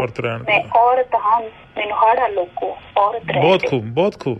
ਮੈਂ ਕਵਿਤਾ ਪਹਿਲਾਂ ਨਹੀਂ ਸੀ ਪੜ੍ਹੀ ਤੇ ਅੱਜ ਤੁਹਾਡੇ ਕੋਲੋਂ ਸੁਣ ਕੇ ਸੱਚੀ ਮੁੱਚੀ ਝੰਜੋੜਿਆ ਗਿਆ ਮਨ। ਔਰ ਸਮਾਜ ਦਾ ਜਿਹੜਾ ਕਰੂਪ ਚਿਹਰਾ, ਜਿਹੜਾ ਦੋਹਰਾ ਚਿਹਰਾ, ਉਹ ਤੁਸੀਂ ਬੇਨਕਾਬ ਕਰ ਦਿੱਤਾ, ਬੇਨਕਾਬ ਕਰਤਾ ਆਪਦੇ ਸ਼ਬਦਾਂ ਦੇ ਨਾਲ। ਔਰ ਸਮਾਜ ਨੂੰ ਸੋਚਣ ਲਈ ਮਜਬੂਰ ਵੀ ਕਰ ਦਿੱਤਾ ਕਿ ਉਹਨਾਂ ਨੂੰ ਅੰਦਰ ਝਾਤ ਮਾਰਨੀ ਪਊਗੀ, ਆਪਣੇ ਗਿਰਬਾਨ 'ਚ ਝਾਕ ਕੇ ਦੇਖਣਾ ਪਊਗਾ ਕਿ ਸਮਾਜ ਅਸਲ ਵਿੱਚ ਹੈ ਕੀ ਤੇ ਦਿਖਾਵਾ ਕੀ ਕਰਦਾ ਪਿਆ। ਬਹੁਤ ਖੂਬ ਜੀ। ਤੁਹਾਡੀ ਜਿਵੇਂ ਔਰਤ ਨੂੰ ਆਪਾਂ ਤੁਸੀਂ ਦੇਖਦੇ ਹੀ ਆ ਵੀ ਕਿਸੇ ਪਾਸੇ ਵੀ ਨਹੀਂ ਛੱਡਿਆ ਜਾਂਦਾ ਗਾ। ਜੇ ਨਹੀਂ ਬੋਲਿਆ ਤਾਂ ਵੀ ਉਹਦੇ ਲਈ ਕੁਛ ਹੋਰ, ਜੇ ਬੋਲ ਪਿਆ ਤਾਂ ਵੀ ਉਹਦੇ ਲਈ ਕੁਛ ਹੋਰ, ਹਨਾ। ਤਾਂ ਵੀ ਔਰਤ ਨੂੰ ਕਿਸੇ ਪਾਸੇ ਵੀ ਆਪਾਂ ਕਹਿ ਸਕਦੇ ਵੀ ਨਹੀਂ ਛੱਡਿਆ ਜਾਂਦਾ। ਬੇਸ਼ੱਕ ਮਤਲਬ ਕਿ ਆਪਣਾ ਹਾਲੇ ਵੀ ਆਪਾਂ ਬਹੁਤ ਬਾਂਹ ਲੰਘੇ ਆਏ ਆ ਪੀੜ੍ਹੀਆਂ ਤੋਂ, ਤੇ ਪਰ ਜੇ ਆਪਾਂ ਅੰਦਰੋਂ ਝਾਤ ਮਾਰ ਕੇ ਦੇਖੀਏ ਤਾਂ ਔਰਤ ਦੀ ਦਸ਼ਾ ਤਕਰੀਬਨ ਪਹਿਲਾਂ ਵਰਗੀ, ਦਿਸ਼ਾ ਤੇ ਦਸ਼ਾ ਪਹਿਲਾਂ ਨਾਲੋਂ ਸੁਧਰੀ ਨਹੀਂ ਜੀ, ਵਿਗੜੀ ਸਗੋਂ ਹੋ ਸਕਦੀ ਹੈ ਜੀ, ਬਿਲਕੁਲ ਪਹਿਲਾਂ ਵਰਗੀ ਹੋਈ ਆ। ਉੱਪਰੋਂ ਦਿਖਾਵੇ ਨੂੰ ਅਸੀਂ ਕੁਝ ਵੀ ਕਰੀ ਜਾਂਦੇ ਹਾਂ, ਪਰ ਜਿਹੜੀ ਅੰਦਰਲੀ ਮਨੋ ਅਵਸਥਾ ਆਪਾਂ ਕਹਿ ਸਕਦੇ ਹਾਂ ਉਹ ਹਾਲੇ ਵੀ ਔਰਤ ਦੀ ਹੋਈ ਆ। ਤੁਹਾਡੀ ਇੱਕ ਕਵਿਤਾ ਜੀ ਰਾਹ, ਤੁਸੀਂ ਉਹਦੇ 'ਚ ਲਿਖਿਆ, ਚਾਹਿਆ ਸੀ ਕਿ ਪੈਰਾਂ ਨਾਲ ਬੰਨ੍ਹ ਲਵਾਂ ਅਣਮਿਣੇ ਰਾਹਾਂ ਦੀਆਂ ਲੰਬਾਈਆਂ ਨੂੰ, ਤੇ ਕਰ ਦੇਵਾਂ ਮਨਫੀ ਉਹਨਾਂ ਰਾਹਾਂ ਨੂੰ ਜਿਨ੍ਹਾਂ ਦੀ ਵਾਟ ਕਦੇ ਪੈਰਾਂ ਨੂੰ ਲੱਗੀ ਨਹੀਂ। ਕਿੰਨੀ ਖੂਬਸੂਰਤ ਰਚਨਾ ਤੁਹਾਡੀ। ਰਾਹਾਂ ਬਾਰੇ ਤੁਸੀਂ ਗੱਲ ਜਦੋਂ ਕਰਦੇ ਹੋ, ਤੇ ਇੱਕ ਮੇਰੀ ਸਿਫਾਰਿਸ਼ ਦੀ ਜ਼ਰੂਰ ਕਵਿਤਾ ਸੁਣਾਓ ਜੀ, ਸਰਕਾਰਾਂ ਆਖ ਰਹੀਆਂ ਨੇ। ਹਾਂਜੀ ਜੀ, ਮੈਂ ਤੁਹਾਡੇ ਨਾਲ ਕਰਦੀ ਹਾਂ ਸ਼ੇਅਰ। ਹਾਂਜੀ ਮੈਂ ਤੁਹਾਨੂੰ ਸਰਕਾਰਾਂ ਆਖ ਰਹੀਆਂ ਨੇ। ਹਾਂਜੀ, ਮਿੱਟੀ ਵਿੱਚੋਂ ਜਨਮੇ ਉੱਗੇ ਕਿਸਾਨ ਨੂੰ ਮਿੱਟੀ ਵਿੱਚ ਬੀਜ ਬੋਣਾ ਨਹੀਂ ਆਉਂਦਾ। ਮਿੱਟੀ ਵਿੱਚੋਂ ਜਨਮੇ ਉੱਗੇ ਕਿਸਾਨ ਨੂੰ ਮਿੱਟੀ ਵਿੱਚ ਬੀਜ ਬੋਣਾ ਨਹੀਂ ਆਉਂਦਾ। ਮਿੱਟੀ 'ਚ ਬੀਜ ਨਹੀਂ ਪਾਉਣਾ ਆਉਂਦਾ। ਇਹ ਮੌਜੂਦਾ ਸਮੇਂ 'ਚ ਇਹ ਕੁਛ ਹੀ ਹੋ ਰਿਹਾ ਜੀ। ਹਾਂਜੀ। ਫਸਲਾਂ ਦੀ ਰਾਖੀ ਕਰਨੀ ਨਹੀਂ ਆਉਂਦੀ। ਫਸਲਾਂ ਦੀ ਰਾਖੀ ਕਰਨੀ ਜਿਵੇਂ ਕਹਿ ਦਿੰਦੇ ਆ ਨਾ ਕਿ ਜਿਹੜਾ ਫਸਲਾਂ ਦਾ ਕਿੱਤਾ ਵਾ ਘਾਟੇ 'ਚ ਜਾ ਰਿਹਾ, ਸਾਨੂੰ ਤਾਂ ਪਤਾ ਹੀ ਨਹੀਂ ਗਾ ਵੀ ਫਸਲਾਂ ਨੂੰ ਕਿਵੇਂ ਸਾਂਭਣਾ। ਬਿਲਕੁਲ। ਹਾਂਜੀ, ਇਸ ਤੋਂ ਪਹਿਲਾਂ ਕਿ ਕਿਸਾਨ ਕੁਝ ਸਮਝਦਾ, ਸਿੱਖਦਾ, ਖੁਦ ਰਾਖਾ ਬਣਦਾ ਆਪਣੀ ਕਿਰਤ ਦਾ। ਹਾਂਜੀ, ਇਹ ਸਰਕਾਰਾਂ ਨੇ ਖੜੀ ਕਰ ਦਿੱਤੀ ਵਾੜ ਪੂੰਜੀਵਾਦੀਆਂ ਦੀ ਖੇਤਾਂ ਦੇ ਦੁਆਲੇ। ਸਰਕਾਰਾਂ ਨੇ ਖੜੀ ਕਰ ਦਿੱਤੀ। ਹਾਂਜੀ, ਸਰਕਾਰਾਂ ਆਖ ਰਹੀਆਂ ਨੇ ਕਿ ਫਸਲਾਂ ਦੀ ਕਟਾਈ ਵਹਾਈ ਕਰਕੇ ਵਾਤਾਵਰਨ ਗੰਧਲਾ ਹੋ ਰਿਹਾ। ਬਿਲਕੁਲ ਜੀ। ਕਿਤੇ ਸਾਰਾ ਕੁਝ ਹੀ ਜ਼ਹਿਰੀਲਾ ਨਾ ਹੋ ਜਾਵੇ, ਇਸੇ ਕਰਕੇ ਸਰਕਾਰਾਂ ਨੇ ਐਲਾਨਿਆ ਕਿ ਪਾਣੀ ਵੀ ਵੇਚਿਆ ਜਾਵੇਗਾ ਤੇ ਹਵਾ ਵੀ ਵੇਚੀ ਜਾਵੇਗੀ। Very good. ਪਾਣੀ ਵੀ ਵੇਚਿਆ ਜਾਵੇਗਾ। ਆਖ ਰਹੀਆਂ ਨੇ, ਸਰਕਾਰਾਂ ਆਖ ਰਹੀਆਂ ਨੇ ਕਿ ਆਬਾਦੀ ਬਹੁਤ ਵੱਧ ਗਈ ਹੈ। ਆਬਾਦੀ ਬਹੁਤ ਵੱਧ ਗਈ ਹੈ, ਬੱਚਿਆਂ ਨੂੰ ਮੁਫਤ ਸਿੱਖਿਆ ਨਹੀਂ ਦਿੱਤੀ ਜਾ ਸਕਦੀ। ਕਿਤੇ ਦੇਸ਼ ਦੀ ਵਿਆਪਕਤਾ ਢਹਿ ਢੇਰੀ ਨਾ ਹੋ ਜਾਵੇ, ਇਸੇ ਕਰਕੇ ਸਰਕਾਰੀ ਸਕੂਲਾਂ ਦੀ ਇੱਟ ਨਾਲ ਇੱਟ ਵਜਾ ਦਿੱਤੀ ਗਈ। ਓ ਮਾਈ ਗॉड, ਬਿਲਕੁਲ, ਬਹੁਤ ਖੂਬ, ਬੜਾ ਤਗੜਾ ਕਟਾਕਸ਼ ਜੀ। ਹਾਂਜੀ, ਸਰਕਾਰਾਂ ਆਖ ਰਹੀਆਂ ਨੇ ਕਿ ਬਿਮਾਰਾਂ ਦੀ ਗਿਣਤੀ ਇੰਨੀ ਵੱਧ ਗਈ ਹੈ ਕਿ ਇਲਾਜ ਕਰਨਾ ਸੌਖਾ ਨਹੀਂ ਰਿਹਾ। ਤੇ ਹਰ ਬਿਮਾਰੀ ਲਾ ਇਲਾਜ ਹੋ ਕੇ ਭੇਂਟ ਚੜ ਗਈ ਮਨੁੱਖੀ ਅੰਗਾਂ ਦੀ ਤਸਕਰੀ ਦੇ।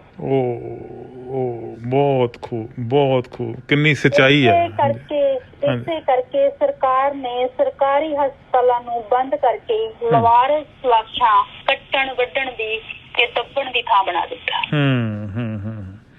ਬਿਲਕੁਲ ਜੀ, ਬਿਲਕੁਲ। ਸਿਰਫ ਉੱਥੇ ਹੁਣ ਪੋਸਟਮਾਰਟਮ ਹੀ ਹੁੰਦੇ ਜੀ, ਇਲਾਜ ਨਹੀਂ ਹੁੰਦਾ। ਹਾਂਜੀ, ਬਿਲਕੁਲ।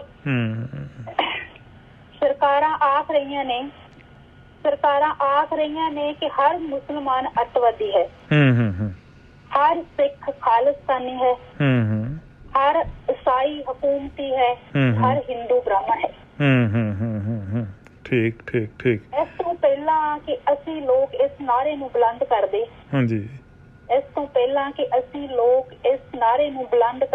ਹਿੰਦੂ ਮੁਸਲਿਮ ਸਿੱਖ ਈਸਾਈ ਸਭੇ ਹਾਂ ਅਸੀਂ ਭਾਈ ਤਾਂ ਇਹਨਾਂ ਸਰਕਾਰਾਂ ਨੇ ਫੁੱਟ ਪਾਓ ਤੇ ਰਾਜ ਕਰੋ ਦੀ ਨੀਤੀ ਅਪਣਾਈ। ਵਾਹ, ਬਹੁਤ ਖੂਬ। ਇਹ ਨੇ ਸਾਡੀਆਂ ਸਰਕਾਰਾਂ ਜੋ ਦੇਸ਼ ਦਾ ਭਵਿੱਖ ਸਿਰਜ ਰਹੀਆਂ ਨੇ। ਬਹੁਤ ਖੂਬ। ਮੌਜੂਦਾ ਸਮੇਂ ਦੇ ਵਿੱਚ ਇਹੋ ਜਿਹੀਆਂ ਕਵਿਤਾਵਾਂ ਦਾ, ਇਹੋ ਜਿਹੀ ਲਲਕਾਰ ਦਾ, ਤੁਹਾਡੀ ਕਵਿਤਾ 'ਚ ਬੜੀ ਖੂਬਸੂਰਤ ਲਲਕਾਰ ਹੈ, ਬੜਾ ਵੱਡਾ ਚੈਲੰਜ ਹੈ। ਮੌਜੂਦਾ ਸਮੇਂ 'ਚ ਦੀ ਬਹੁਤ ਵੱਡੀ ਲੋੜ ਸੀ। ਬਹੁਤ ਵੱਡੀ ਲੋੜ ਹੈ। ਠੀਕ ਹੈ ਜੀ, ਵੱਡੀ ਲੋੜ ਹੈ, ਕਿਉਂਕਿ ਆਪਾਂ ਦੇਖ ਹੀ ਰਹੇ ਹੈਗੇ ਆ ਕਿ ਸਰਕਾਰਾਂ ਕੀ ਕਰ ਰਹੀਆਂ ਵਾ ਤੇ ਜਿਹੜਾ ਆਮ ਜਨਤਾ ਹੈਗੀ ਉਹ ਕਿੰਨਾ ਹਾਲਾਤਾਂ ਵਿੱਚੋਂ ਗੁਜ਼ਰ ਰਹੀ ਹੈ। ਬਿਲਕੁਲ ਜੀ। ਇਹ ਸਤਵੀਰ ਜੀ, ਤੁਸੀਂ ਦੱਸਿਓ, ਤੁਸੀਂ ਵਿਨੀਪੈਗ ਕਦੋਂ ਆਏ ਜੀ? ਅਸੀਂ ਵਿਨੀਪੈਗ ਆਏ ਹੈਗੇ ਆ 2013 ਦੇ ਵਿੱਚ, ਨਵੰਬਰ 2013 ਦੇ ਵਿੱਚ ਇੱਥੇ ਆਈ ਹਾਂ ਮੈਂ। 13 'ਚ ਇੱਥੇ ਆ ਕੇ ਤੁਸੀਂ ਆਪਣੀ ਕਵਿਤਾ ਲਿਖਣ, ਉਂਝ ਤਾਂ ਵੈਸੇ ਮੈਨੂੰ ਸਵਾਲ ਬਣਦਾ ਨਹੀਂ ਮੇਰਾ ਪੁੱਛਣਾ, ਇਹ ਕਵਿਤਾ ਤੁਸੀਂ ਬੜੀ ਕੋਈ ਬਿਲਕੁਲ ਹੀ ਰੀਸੈਂਟ ਜਿਹੜੇ ਤਾਜ਼ਾ ਹਾਲਾਤ ਨੇ ਉਹਦੇ ਬਾਰੇ ਲਿਖੀ ਹੈ। ਮੇਰਾ ਪੁੱਛਣ ਤੋਂ ਮਤਲਬ ਇਹ ਸੀਗਾ ਕਿ ਤੁਸੀਂ ਆਪਦਾ ਕਵਿਤਾ ਲਿਖਣ ਦਾ ਸ਼ੌਕ ਜਿਹੜਾ ਸੀਗਾ ਉਹ ਲਗਾਤਾਰ ਹੀ ਜਾਰੀ ਰੱਖਿਆ ਕਿ ਇੱਥੇ ਆ ਕੇ ਤੁਹਾਨੂੰ ਕੰਮਾਂ ਕਾਰਾਂ ਨੇ ਕੁਝ ਇਹੋ ਜਿਹੇ ਹਾਲਾਤ ਬਣਾ ਦਿੱਤੇ ਕਿ ਧਿਆਨ ਤੁਹਾਡਾ ਘਟ ਗਿਆ ਜਾਂ ਰੁਝਾਨ ਘਟ ਗਿਆ ਜਾਂ ਕਵਿਤਾ ਘੱਟ ਲਿਖ ਹੋਈ, ਘਰ ਦੀਆਂ ਜ਼ਿੰਮੇਵਾਰੀਆਂ ਵੱਧ ਜਾਂਦੀਆਂ, ਇੱਥੋਂ ਦਾ ਮਾਹੌਲ ਇਸ ਤਰੀਕੇ ਦਾ, ਕੰਮਾਂ ਕਾਰਾਂ ਦਾ ਫਿਕਰ ਵੱਧ ਹੁੰਦਾ, ਰੋਟੀ ਦਾ ਫਿਕਰ ਵੱਧ ਹੁੰਦਾ, ਸ਼ੌਕ ਕਈ ਵਾਰੀ ਦੋਮ ਦਰਜੇ ਤੇ ਰਹਿ ਜਾਂਦੇ, ਦੂਜੇ ਨੰਬਰ ਤੇ ਰਹਿ ਜਾਂਦੇ? ਹਾਂਜੀ, ਦੇਖੋ ਜੀ ਗੱਲ ਇਹ ਹੈਗੀ ਆ ਕਿ ਜਿਵੇਂ ਮੈਂ ਤੁਹਾਨੂੰ ਪਹਿਲਾਂ ਹੀ ਦੱਸ ਕੇ ਹਟੀ ਇਹ ਚੀਜ਼ ਨੂੰ ਵੀ ਜਿਹੜੇ ਸ਼ੌਂਕ ਹੁੰਦੇ ਆ ਉਹਨਾਂ ਨੂੰ ਫਿਰ ਵੀ ਅਸੀਂ ਦੂਜੇ ਨੰਬਰ ਤੇ ਰੱਖ ਦਿੰਦੇ ਹਾਂ ਜਦੋਂ ਮਜਬੂਰੀਆਂ ਆ ਜਾਂਦੀਆਂ ਜਾਂ ਆਪਾਂ ਕਹਿ ਦਿੰਦੇ ਹਾਂ ਵੀ ਕੁਛ ਹਾਲਾਤ ਇਹੋ ਜਿਹੇ ਆ ਜਾਂਦੇ। ਹਾਂਜੀ ਹਾਂਜੀ। ਇੱਕ ਸਮਾਂ ਸੀ ਜਦੋਂ ਮੇਰੇ ਵਿੱਚ ਵੀ ਥੋੜਾ ਜਿਹਾ ਠਹਿਰਾਅ ਆਇਆ ਸੀਗਾ ਕਿ ਮੈਨੂੰ ਮਤਲਬ ਕਿ ਥੋੜਾ ਜਿਹਾ ਛੁੱਟ ਗਿਆ ਸੀਗਾ ਇਹ ਹਿੱਸਾ। ਠੀਕ ਹੈ, ਠੀਕ ਹੈ ਜੀ। ਤਾਂ ਫਿਰ ਮਤਲਬ ਕਿ ਆਪਾਂ ਕਹਿ ਸਕਦੇ ਹਾਂ ਵੀ ਰੱਬ ਦੀ ਰਜ਼ਾ ਸੀ ਜਾਂ ਹਾਲਾਤ ਕੁਛ ਸੰਭਲੇ ਤਾਂ ਮੈਂ ਫਿਰ ਉਸ ਚੀਜ਼ ਵੱਲ ਨੂੰ ਦੁਬਾਰਾ ਵਾਪਸ ਆਈ। ਠੀਕ ਹੈ ਜੀ। ਤਾਂ ਮੈਂ ਤੁਹਾਨੂੰ ਦੱਸਦੀ ਹਾਂ ਕਿ ਇੱਥੇ ਆਉਣ ਤੋਂ ਪਹਿਲਾਂ ਹੀ ਮਤਲਬ ਥੋੜਾ ਜਿਹਾ ਇੱਕ ਦੌਰ ਆਇਆ ਸੀ ਜਦੋਂ ਇਹ ਚੀਜ਼ ਮੇਰੇ ਤੋਂ ਛੁੱਟ ਗਈ ਸੀਗੀ ਥੋੜੇ ਸਮੇਂ ਲਈ, ਪਰ ਮੈਂ ਫਿਰ ਵੀ ਉਸ ਚੀਜ਼ ਨੂੰ ਕੰਟੀਨਿਊ ਰੱਖਿਆ ਕਿਉਂਕਿ ਮੈਂ ਤੁਹਾਨੂੰ ਜਿਵੇਂ ਦੱਸਿਆ ਕਿ ਮੇਰੀ ਇਹ ਆਦਤ ਬਣ ਗਈ ਆ। ਠੀਕ ਹੈ ਜੀ। ਪੜ੍ਹਨਾ ਤੇ ਲਿਖਣਾ ਨਾ। ਹਾਂਜੀ ਹਾਂਜੀ। ਤੁਸੀਂ ਇੱਥੇ ਆ ਕੇ ਮੈਨੂੰ ਨਹੀਂ ਕੋਈ ਫਰਕ ਲੱਗਿਆ ਹੈਗਾ। ਮੇਰਾ ਜਿਵੇਂ ਲਿਖਣ ਪੜ੍ਹਨ ਦਾ ਜਿਹੜਾ ਸ਼ੌਂਕ ਆ, ਆਦਤ ਆ ਮੇਰੀ, ਉਹ ਰੈਗੂਲਰ ਸਮਾਂ ਕੱਢਦੀ ਹਾਂ ਇਹਨਾਂ ਚੀਜ਼ਾਂ ਦੇ ਲਈ। ਰੈਗੂਲਰ ਹੈਗਾ? ਹਾਂਜੀ, ਇਹ ਰੈਗੂਲਰ ਹੈਗਾ। ਤੁਸੀਂ ਕੋਈ ਕਵਿਤਾ ਦੀ ਜਾਂ ਆਪਣੀਆਂ ਕਵਿਤਾਵਾਂ ਦੀ ਕਿਸੇ ਕਿਤਾਬ ਦਾ ਰੂਪ ਦਿੱਤਾ ਜਾਂ ਏਦਾਂ ਦੀ ਕਿਤਾਬ ਛਪਾਉਣ ਬਾਰੇ ਸੋਚ ਰਹੇ ਹੋ? ਜਿਵੇਂ ਵਿੱਚ ਮੇਰੀਆਂ ਤਕਰੀਬਨ ਹੀ ਜਿਹੜੀਆਂ ਰਚਨਾਵਾਂ ਹੈਗੀਆਂ ਵਾ, ਜਿਵੇਂ ਮੈਂ ਤੁਹਾਨੂੰ ਦੱਸ ਰਹੀ ਹੈਗੀ ਆ ਕਿ ਇੱਕ ਆਪਣੇ ਪ੍ਰਵਾਸੀ ਸਾਹਿਤ ਅਧਿਐਨ ਕੇਂਦਰ ਹੈਗਾ ਗੁਜਰਾਂਵਾਲਾ ਗੁਰੂ ਨਾਨਕ ਖਾਲਸਾ ਕਾਲਜ ਲੁਧਿਆਣਾ ਤੋਂ। ਹਾਂਜੀ ਹਾਂਜੀ ਹਾਂਜੀ ਹਾਂਜੀ। ਉੱਥੇ ਇੱਕ ਪ੍ਰਵਾਸ ਪੱਤਰਿਕਾ ਐਨੂਅਲ ਆਉਂਦੀ ਆ। ਠੀਕ ਹੈ ਜੀ। ਉਹਦੇ ਵਿੱਚ ਮੇਰੀਆਂ ਅਕਸਰ ਹੀ ਰਚਨਾਵਾਂ ਜਿਵੇਂ ਛਪਦੀਆਂ ਰਹਿੰਦੀਆਂ ਵਾ। ਤੇ ਫਿਰ ਮੈਂ ਤੁਹਾਨੂੰ ਅੱਗੇ ਦੱਸਦੀ ਹਾਂ ਕਿ ਜਿਵੇਂ ਪੰਜਾਬੀ ਅਖਬਾਰ ਕੈਨੇਡਾ ਇੱਥੇ ਆਪਣੇ ਪੰਜਾਬੀ ਅਖਬਾਰ ਕੈਨੇਡਾ, ਉਹਦੇ ਵਿੱਚ ਵੀ ਮੈਂ ਮਤਲਬ ਕਿ ਮੈਨੂੰ ਜਿਵੇਂ ਉਹਨਾਂ ਦੀ ਆਉਂਦੀ ਹੁੰਦੀ ਹੈ ਮੰਗ ਕੇ ਆਪਣੀਆਂ ਰਚਨਾਵਾਂ ਭੇਜੋ ਜਾਂ ਕੁਛ ਵੀ ਉਹਦੇ ਵਿੱਚ ਛਪਦੀਆਂ ਰਹਿੰਦੀਆਂ ਵਾ। ਠੀਕ ਹੈ। ਇੱਕ ਸਾਂਝੀ ਕਿਤਾਬ ਛਪੀ ਸੀਗੀ ਪੰਜਾਬੀ ਲਿਖਾਰੀ ਸਭਾ ਸਿਆਟਲ ਤੋਂ। ਅੱਛਾ ਜੀ। ਹਾਂਜੀ, ਉਹਦੇ ਵਿੱਚ ਮਤਲਬ ਕਿ ਕਾਫੀ ਕਵੀਆਂ ਦੀਆਂ ਜਿਵੇਂ ਰਚਨਾਵਾਂ ਲੱਗੀਆਂ ਸੀਗੀਆਂ। ਉਹਦੇ ਵਿੱਚ ਮੇਰੀਆਂ ਕਾਫੀ ਰਚਨਾਵਾਂ ਹੈਗੀਆਂ ਉਹ ਬੁੱਕ ਦੇ ਵਿੱਚ। ਬੁੱਕ ਦਾ ਨਾਮ ਹੈਗਾ ਜੀ ਕਲਮੀ ਰਮਜ਼ਾਂ 3। ਕਲਮੀ ਰਮਜ਼ਾਂ, ਠੀਕ ਹੈ। ਹਾਂਜੀ, ਉਹ ਕਿਤਾਬ ਦੇ ਵਿੱਚ ਮੇਰੀਆਂ ਲੱਗੀਆਂ ਰਚਨਾਵਾਂ ਕਾਫੀ ਸਾਰੀਆਂ। ਤੁਸੀਂ ਕਵੀ ਦਰਬਾਰਾਂ ਵਿੱਚ ਵੀ ਸ਼ਾਮਲ ਹੁੰਦੇ ਹੋ, ਜਿਹੜੇ ਆਨਲਾਈਨ ਕਵੀ ਦਰਬਾਰ ਹੁੰਦੇ? ਇੱਕ ਪ੍ਰੋਗਰਾਮ ਚੱਲਦਾ ਹੈਗਾ, ਮਹਿਫਿਲ ਪ੍ਰੋਗਰਾਮ ਚੱਲਦਾ ਹੈਗਾ USA ਤੋਂ। ਠੀਕ ਹੈ ਜੀ। ਸਾਹਿਤ ਧਾਰਾ ਪ੍ਰੋਗਰਾਮ ਚੱਲਦਾ ਹੈਗਾ USA ਤੋਂ। ਠੀਕ ਹੈ ਜੀ। ਪ੍ਰੋਗਰਾਮ ਚੱਲਦਾ ਹੈਗਾ, ਉਹਦੇ ਵਿੱਚ ਵੀ ਮੈਂ ਜਿਵੇਂ ਸ਼ਿਰਕਤ ਕਰਦੀ ਰਹਿੰਦੀ ਹਾਂ ਤਕਰੀਬਨ। ਸਤਵੀਰ ਜੀ, ਆਪਾਂ ਤੁਸੀਂ ਕਵਿਤਾ ਸੁਣਾਈ ਸੀ ਔਰਤ ਬਾਰੇ। ਇੱਕ ਗੱਲ ਤਾਂ ਪੱਕੀ ਆ ਨਾ ਜੀ ਕਿ ਔਰਤ ਜਿਹੜੀ ਆ ਉਹ ਕਿਸੇ ਤਰੀਕੇ ਨਾਲ ਉਹਦੇ ਜਜ਼ਬਾਤ ਜਿਹੜੇ ਉਹਦੇ ਅਰਮਾਨ ਹੈ ਉਹ ਕੁੱਟੇ ਜਾਂਦੇ ਆ, ਜਜ਼ਬਾਤ ਉਹਦੇ ਤਬਾਹ ਕਰਤੇ ਜਾਂਦੇ ਆ, ਫਨਾਹ ਕਰਤੇ ਜਾਂਦੇ ਆ। ਬਹੁਤ ਘੱਟ ਔਰਤਾਂ ਜਿਹੜੀਆਂ ਲਿਖਦੀਆਂ ਜੀ, ਕਵਿਤਰੀ ਬਹੁਤ ਘੱਟ ਹੈਗੀਆਂ ਸਾਹਿਤ ਦੇ ਵਿੱਚ। ਬਹੁਤ ਉਹਨਾਂ ਦਾ ਰੋਲ ਤਾਂ ਬਹੁਤ ਵੱਡਾ, ਪਰ ਉਹਨਾਂ ਦੀ ਗਿਣਤੀ ਘੱਟ ਹੈ। ਤੁਸੀਂ ਕਲਮਾਂ ਦੇ ਕਾਫਲੇ ਜਿਹੜਾ ਪ੍ਰੋਗਰਾਮ ਵਾਇਸ ਆਫ ਇੰਡੀਆ ਤੋਂ ਇਹ ਚੱਲ ਰਿਹਾ, ਇਹਦੇ ਰਾਹੀਂ ਤੁਸੀਂ ਔਰਤਾਂ ਨੂੰ, ਆਪਦੀਆਂ ਭੈਣਾਂ ਨੂੰ, ਆਪਦੀਆਂ ਸਹੇਲੀਆਂ ਨੂੰ, ਬੱਚੀਆਂ ਨੂੰ ਸੁਨੇਹਾ ਦੇਣਾ ਚਾਹੋ ਤਾਂ ਜ਼ਰੂਰ ਦਿਓ। ਹਾਂਜੀ, ਇੱਕ ਤਾਂ ਮੈਂ ਤੁਹਾਨੂੰ ਪਹਿਲਾਂ ਇਹ ਚੀਜ਼ ਦੱਸ ਰਹੀ ਹਾਂ ਕਿ ਜਿਵੇਂ ਪੰਜਾਬੀ ਸਾਹਿਤ ਧਾਰਾ ਦਾ ਇੱਕ ਪ੍ਰੋਗਰਾਮ ਚੱਲਦਾ, ਉਹਦੇ ਵਿੱਚ ਅਸੀਂ ਇੱਕ ਕੋਸ਼ਿਸ਼ ਕੀਤੀ ਸੀਗੀ ਕਿ ਜਿਵੇਂ ਔਰਤਾਂ ਵਾ, ਕੁੜੀਆਂ ਨੇ ਵੀ ਅਕਸਰ ਹੀ ਆਪਾਂ ਦੇਖਦੇ ਹਾਂ ਕਿ ਜਿਹੜੇ ਉਹਨਾਂ ਦੇ ਮਨ ਦੇ ਭਾਵ ਹੁੰਦੇ, ਉਹਨਾਂ ਦੇ ਵਲਵਲੇ ਹੁੰਦੇ, ਉਹ ਦੱਬੇ ਰਹਿ ਜਾਂਦੇ ਆ। ਬਿਲਕੁਲ ਜੀ, ਬਿਲਕੁਲ। ਵੀ ਆਪਾਂ ਕਹਿ ਦਈਏ ਜਾਂ ਉਹਦੇ ਪਰਿਵਾਰਕ ਮਾਹੌਲ ਐਵੇਂ ਦਾ ਹੁੰਦਾ ਵਾ ਜਾਂ ਸਮਾਜਿਕ ਮਾਹੌਲ ਐਵੇਂ ਦਾ ਹੁੰਦਾ ਹੈ ਨਾ, ਵੀ ਉਹ ਸਾਂਝੇ ਨਹੀਂ ਕਰ ਪਾਉਂਦੀਆਂ ਹੈਗੀਆਂ। ਹਾਂਜੀ ਹਾਂਜੀ।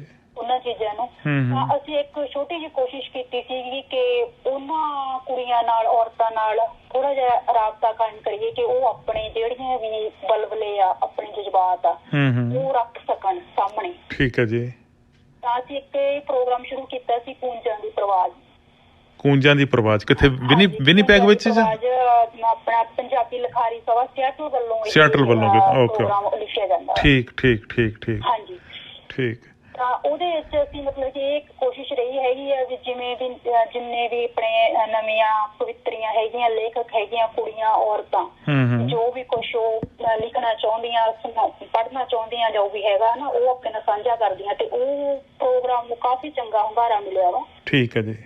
ਹਾਂਜੀ, ਤੇ ਮੇਰੀ ਮਤਲਬ ਕਿ ਅੱਗੇ ਵੀ ਸਾਰਿਆਂ ਨੂੰ ਇਹੀ ਆਪਾਂ ਕਹਿ ਸਕਦੀ ਹੈਗੀ ਆ ਵੀ ਬੇਨਤੀ ਕਹਿ ਲਓ ਚਾਹੇ ਕੋਸ਼ਿਸ਼ ਕਹਿ ਲਓ ਵੀ ਮੈਂ ਹਮੇਸ਼ਾ ਹੀ ਇਹ ਆਪਣੀਆਂ ਲਿਖਤਾਂ ਦੇ ਵਿੱਚ ਵੀ ਇਹ ਮੈਂ ਕੋਸ਼ਿਸ਼ ਕੀਤੀ ਹੈ ਲਿਖਣ ਦੀ, ਲੋਕਾਂ ਤੱਕ ਇਹ ਚੀਜ਼ਾਂ ਨੂੰ ਪਹੁੰਚਾਉਣ ਦੀ ਕਿ ਆਪਾਂ ਇੱਕ ਇਹੋ ਜਿਹਾ ਸਮਾਜ ਸਿਰਜੀਏ ਜਿਹਦੇ ਵਿੱਚ ਇੱਕ ਬਰਾਬਰ ਦਾ ਰੋਲ ਸਾਰਿਆਂ ਨੂੰ ਦਿੱਤਾ ਜਾਵੇ।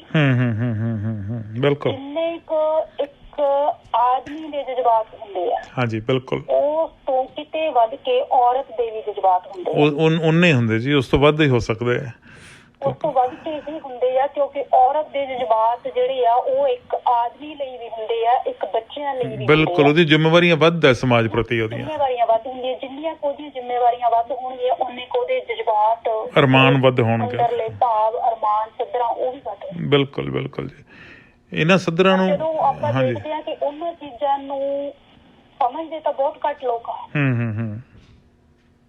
ਜਦੋਂ ਆਪਾਂ ਉਹਨਾਂ ਚੀਜ਼ਾਂ ਨੂੰ ਸਮਝਦੇ ਹੀ ਨਹੀਂਗੇ ਤਾਂ ਉਹ ਬਾਹਰ ਕਿਵੇਂ ਆਉਣਗੇ? ਹਾਂਜੀ ਹਾਂਜੀ ਬਿਲਕੁਲ। ਸਾਡੀ ਉਸ ਤਰੀਕੇ ਦੀ ਕੋਸ਼ਿਸ਼ ਨਹੀਂ ਹੁੰਦੀ ਹੈਗੀ ਹੈ ਨਾ।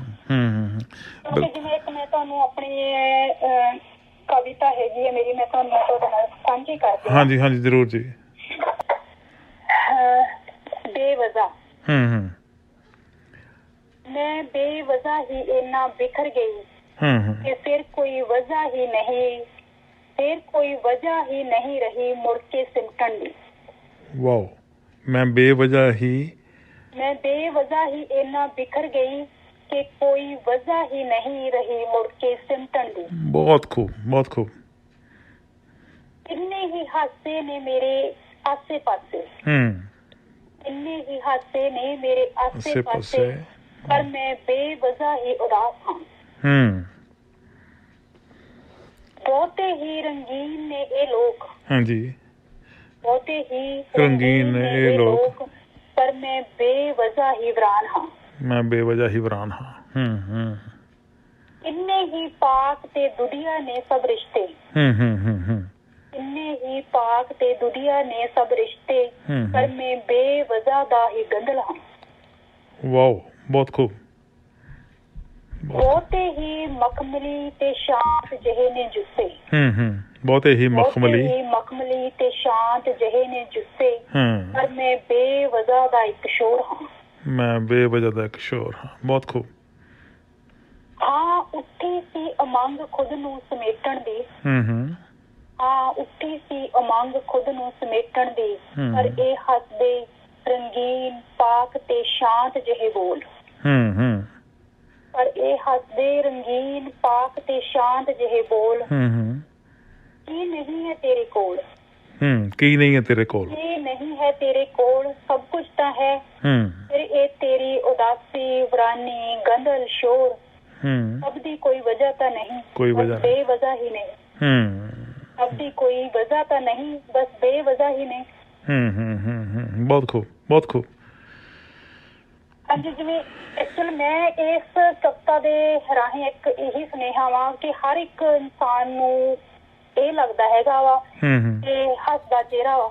ਹਾਂਜੀ ਬਿਲਕੁਲ ਬਿਲਕੁਲ। ਹਾਸੇ ਆ, ਹਾਂਜੀ ਸਾਰਾ ਕੁਛ ਘਰ ਹੈ, ਬਾਹਰ ਹੈ, ਸਾਰਾ ਕੁਛ ਤੁਹਾਨੂੰ ਦਿੱਤਾ ਹੋਇਆ ਵਾ। ਹਾਂਜੀ ਹਾਂਜੀ, ਸਾਰਾ ਕੁਛ ਤੁਹਾਡੇ ਕੋਲ ਹੈ, ਕੀ ਹੈ ਨਹੀਂ ਗਾ। ਪਰ ਹਾਸਿਆਂ ਪਿੱਛੇ ਦਰਦ ਨਹੀਂ ਪਤਾ ਹੁੰਦਾ ਕੀ ਹੈ, ਦਰਦ ਨਹੀਂ ਪਤਾ ਹੁੰਦਾ ਕਿਸੇ ਨੂੰ ਵੀ, ਇਹਦੀ ਮਨੋ ਸਥਿਤੀ ਕੀ ਹੈ, ਮਨੋ ਅਵਸਥਾ ਕੀ ਹੈ, ਉਹ ਚੀਜ਼ਾਂ ਨੂੰ ਕੋਈ ਜਾਣਨ ਦੀ ਕੋਸ਼ਿਸ਼ ਨਹੀਂ ਕਰਦਾ। ਬਿਲਕੁਲ। ਦੇਖੋ ਸਤਵੀਰ ਜੀ, ਤੁਸੀਂ ਮੇਰੇ ਨਾਲ ਸਹਿਮਤ ਹੋਵੋਗੇ ਕਿ ਔਰਤ ਦਾ ਇਹ ਰੂਪ ਜਿਹੜਾ ਉਹ ਇੱਕ ਬੜੀ ਵੱਡੀ ਵਡਿਆਈ ਵੀ ਹੈ ਕਿ ਉਹ ਇੰਨੀਆਂ ਦੁੱਖਾਂ ਵਿੱਚ, ਤਕਲੀਫਾਂ ਵਿੱਚ ਹੁੰਦੀ ਆ, ਇੰਨੇ ਉਹਦੇ ਤੇ ਬੋਝ ਹੁੰਦੇ ਆ, ਮਾਨਸਿਕ ਤਣਾਅ ਵੀ ਹੁੰਦਾ। ਜੇ ਘਰ ਦੀ ਆਰਥਿਕ ਹਾਲਤ ਚੰਗੀ ਨਹੀਂ ਹੈ ਤਾਂ ਵੀ ਔਰਤ ਲਈ ਪਰੇਸ਼ਾਨੀ, ਜੇ ਚੰਗੀ ਆ ਤਾਂ ਵੀ ਉਹਦੇ ਲਈ ਪਰੇਸ਼ਾਨੀ, ਜੇ ਬੱਚਿਆਂ ਪ੍ਰਤੀ ਕੋਈ ਮੁਸ਼ਕਿਲ ਹੈਗੀ ਹੈ ਤਾਂ ਵੀ ਉਹਦੇ ਲਈ ਪਰੇਸ਼ਾਨੀ, ਹਸਬੈਂਡ ਲਈ ਹੈ, ਕੰਮਕਾਰ ਲਈ ਹੈ, ਰਿਸ਼ਤੇਦਾਰ, ਸਾਕ ਸੰਬੰਧੀਆਂ ਦੇ ਵਿੱਚ।